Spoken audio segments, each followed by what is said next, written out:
কাকদ্বীপে মা কালীর মূর্তির ওপর যে আক্রমণ করা হয়েছে, যে ভাঙচুর করা হয়েছে, তার জন্য নারায়ণ হালদার নামে একজন ব্যক্তির নাম এসছে। পুলিশ সেই নাম সামনে নিয়ে এসছে।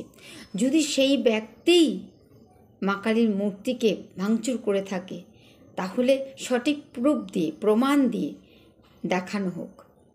জনগণ এটা দেখতে চায়, আমরা সনাতনীরা দেখতে চাই যে হ্যাঁ এই ব্যক্তিই করেছে, নতুবা আমরা জানব যে এর পেছনে কোনো অন্য রহস্য আছে, যেটাকে পুলিশ আড়াল করতে চাইছে, প্রশাসন আড়াল করতে চাইছে।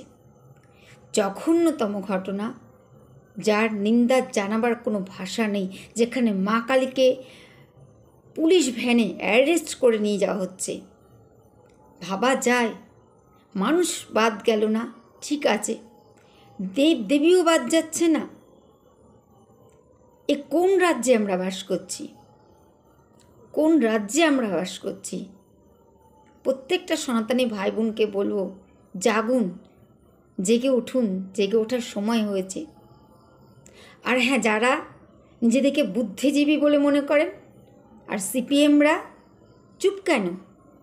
মুখে কুলু পেটে রয়েছেন কিসের জন্য? কেউ লেবেঞ্চুস গুজে দিয়েছে মুখের মধ্যে? বলুন, বলুন কোনো কথা। এখন চুপ কেন? অন্যান্য বেলা তো বেশ লাফালাফি।